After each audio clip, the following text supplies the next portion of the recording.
फिर से एक नए वीडियो में आप लोग का स्वागत है।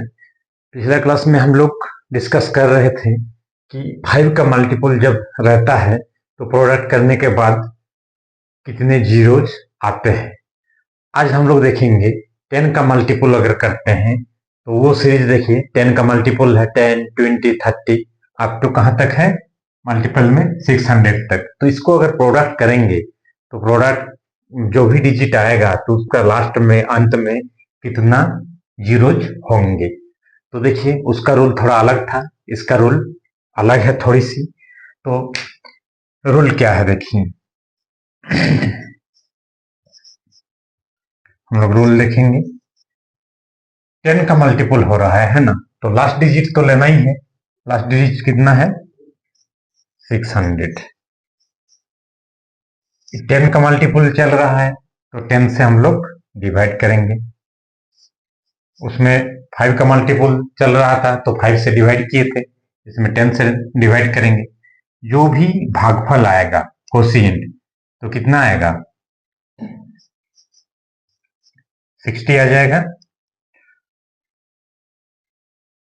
तो अब क्या है रूल, रूल यहां से चेंज होगा। उसमें क्या था, हम लोग फिर 2 से डिवाइड करते जाते थे, ठीक है। अब जो भी भागफल यहां आएगा उसको अभी क्या करना है 5 से जब तक होगा डिवाइड करते जाना है, और हर एक बार जो भी क्वोशिएंट मिलेगा उसको हम लोग लिखेंगे। तो सबसे पहले 60 को अगर 5 से डिवाइड करते हैं तो भागफल कितना मिलेगा हमें, देख दीजिए 12 आएगा, ठीक है। अब फिर 12 भी तो 5 से डिवाइड हो जाएगा, इसको अगर डिवाइड करते हैं तो कितना मिलेगा 2 मिलेगा। तो देखिए सबसे पहले हम लोग क्या करेंगे, जो भी लास्ट डिजिट है उसको किसका मल्टीपल चल रहा है 10 का मल्टीपल, तो 10 से डिवाइड कर दिए तो 60 मिला भागफल। उसी भागफल को 5 से डिवाइड करना है, तो 5 से डिवाइड कब तक करेंगे जब तक मिलते जाएगा। फर्स्ट टाइम डिवाइड किए 60 को 5 से तो 12 आया। अब 12 भी तो 5 से डिवाइड होगा तो फिर 2 मिलेगा। तो यहां से हमें क्या मिला 12 प्लस 2 यानी कि 14। अब फर्स्ट टाइम जो भागफल मिला था और सेकेंड टाइम जो भागफल मिला, ये दोनों को क्या करना है ऐड कर देना है, यानी 60 प्लस 14 यानी 74 आंसर हो जाएगा। 74 कहाँ है, ऑप्शन बी में है। तो ये है 10 का मल्टीपल का तरीका, ठीक है। इसको आप लोग स्क्रीनशॉट ले लीजिए।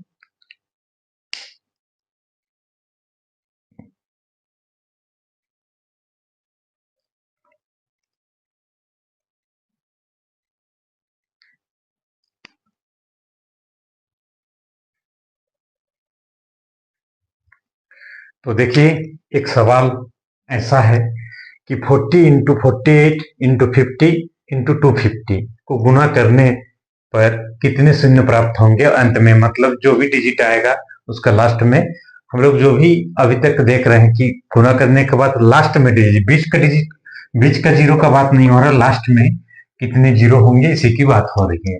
तो इसमें अभी तक जो सीरीज चल रहा था कुछ ना कुछ रूल को फॉलो कर रहा था, वो चाहे कंटिन्यूअस था या 2 का मल्टीपल था, 3 का था, 5 का था, 10 का था। इसमें इरेगुलर है, कोई सर्टेन रूल नहीं है। ये 40 के बाद 48 आ गया, 50 आ गया, 250 इस तरह से है। तो इसको कैसे किया जाएगा, देखिए इसको भी एक शॉर्ट ट्रिक से सॉल्व किया जा सकता है। तो जो भी डिजिट यहाँ पे है उसका हम लोग फैक्टर करेंगे, ठीक है। तो फैक्टर करना आप लोग जानते ही हैं। जैसे हम लोग पहला डिजिट है 40, तो 40 को फैक्टर करेंगे, 2 से कीजिएगा 20, फिर 2 से करेंगे 10, फिर 2 से करेंगे तो 5 आएगा, ठीक है। इस तरह से फैक्टर करेंगे तो हर एक डिजिट का हम लोग देखेंगे फैक्टर में 2 कितने बार आएंगे और 5 कितने बार आएंगे, यानी कि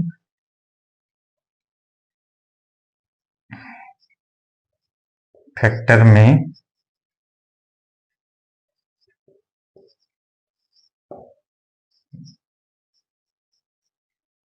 फैक्टर में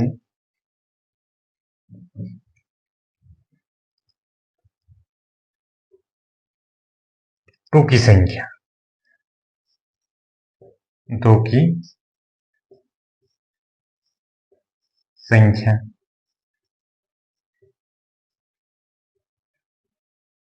दो की संख्या कितनी बार आएंगे और फैक्टर में 5 कितने बार आएंगे। ठीक है, 5 की संख्या को हम लोग लिखेंगे हर एक के लिए। तो 40 के लिए अगर लिख रहे हैं तो 2 की संख्या कितना बार आया है, 3 बार, और 5 कितना बार आया है, 1 बार। ठीक है, लिख दिए। अब उसी प्रकार 48 का भी हम लोग निकाल सकते हैं। 48 का तो 48 2 से 24, 2 से 12, फिर 2 से क्या हो जाएगा 6, फिर 2 से, यानी कि 3 इंटू, देखिए ये है 8 है, 16 है। तो यानी कि 2 कितना बार आया है, 4 बार। 2 आया है 4 बार, और 3 एक ही बार आया है, यानी कि 5 इसमें है नहीं, तो 5 की जगह हम लोग क्या करेंगे, 0 कर दीजिए, या तो कुछ नहीं लिखेंगे। ठीक है, उसी प्रकार 50 को भी अगर हम लोग ब्रेक करते हैं तो यानी कि 25 इंटू 2 होगा। 25 में 5 कितना टाइम्स, 5 इंटू 5, यानी कि 5 इसमें कितना बार आएगा, 2 बार, और 2 कितना बार है, एक ही बार है। ठीक है, उसी प्रकार हम लोग 250 को भी ब्रेक करेंगे। 250 2 से 125, 5 से 25, और फिर 5 से इतना हो जाएगा, यानी कि 5 आपका कितना बार आया है, 5 आया है 3 बार, और 2 कितना बार आया है, 1 बार आया है। ठीक है, तो ये सारे को अभी ऐड करना है, यानी कि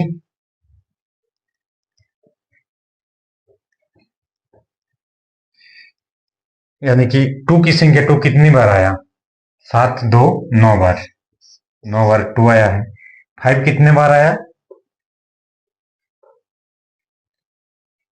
सॉरी इसमें 5 3 बार आया था ना, 3 बार। 250 में 5 3 बार आया था, 125, 25,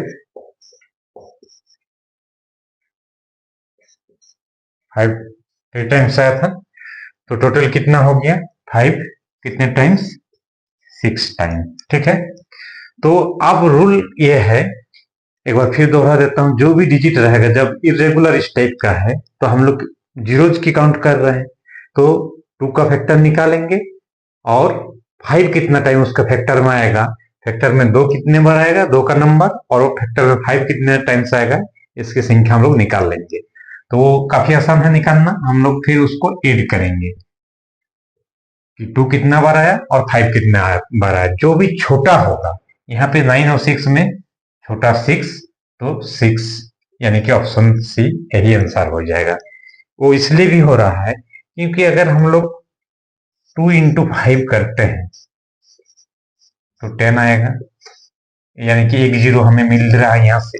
ठीक है, तो यहाँ पे 2 हमारे पास अवेलेबल है 9 टाइम्स, नॉट 2 है, लेकिन 5 तो हमारे पास अवेलेबल है 6 ही बार, यानी कि अगर 2 इंटू 5 का पेयर हम लोग बनाए तो ऐसा पेयर कितना बार बना पाएंगे, जितना बार 5 अवेलेबल रहेगा, क्योंकि 5 की संख्या कम है, तो हम लोग 6 टाइम ना बना पाएंगे, इसीलिए 6 टाइम बना पाएंगे, और हर बार एक 0 आते जाएगा। ठीक है, तो यानी कि जो जीरोज होगा वो कितना होगा, 6, इसीलिए जो कम आएगा उसी का मतलब वैल्यू को लेना है, वही आंसर हमारा हो जाएगा। तो क्लियर। तो आज के लिए बस इतना ही, आप लोग स्क्रीनशॉट इसका ले लीजिए। फिर से मैं एक बार दोहरा देता हूं, जब भी इरेगुलर आएगा तो हर एक का फैक्टर निकालना है, और उस फैक्टर में 2 कितने बार और 5 कितने बार उसका काउंट कर लेना है, फिर ऐड करना है। जो भी छोटा होगा वही आंसर होगा। छोटा इसलिए आंसर हो रहा है क्योंकि यहाँ पे 5 जो है अवेलेबल कितना बार है, 6 ही बार है, और 2 है 9 बार अवेलेबल। तो अब 5 और 2 का अगर हम लोग पेयर करेंगे तभी तो हमें 0 मिल रहा है, यानी कि हम लोग 6 ही बार तो कर सकते हैं, इससे ज्यादा तो कर ही नहीं पाएंगे क्योंकि 5 खत्म हो जाएगा। तो इसलिए छोटा वाला ही आंसर हुआ। आप लोग स्क्रीनशॉट ले लीजिए।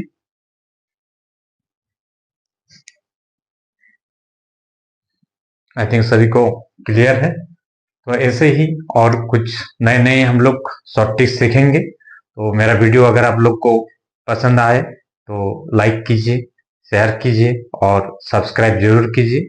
फिर मिलते हैं नेक्स्ट क्लास में। तब तक के लिए पढ़ाई जारी रखें। Thank you.